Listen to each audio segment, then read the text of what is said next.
seni seviyorum ey güzel dilber. Güzelsin alemin tüm güllerinde. Ölsem de ben senden hiç vazgeçemem.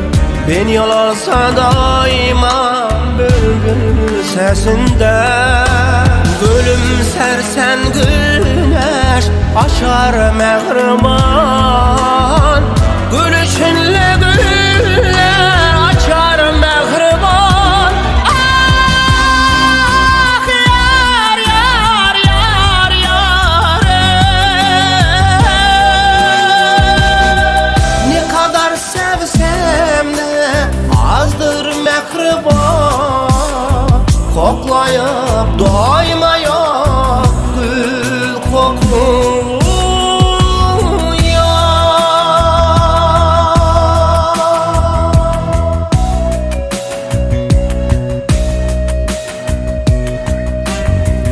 Yetişemem yarim, ayrıdır halim.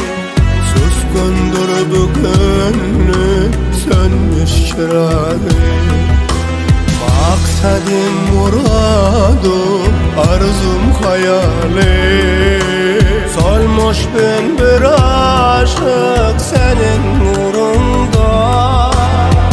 Güzelim yüreğin taş olmuş gülüm. Rakiplerin gönlü hoş olmuş gülüm. Ah yar yar yar yar,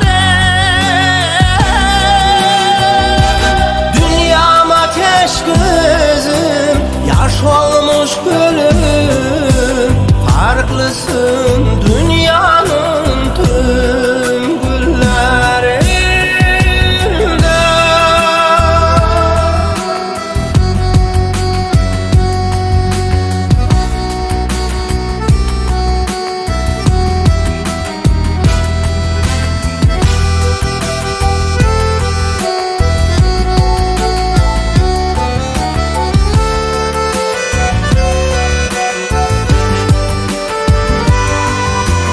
Gülümsersen güneş açar mehriban.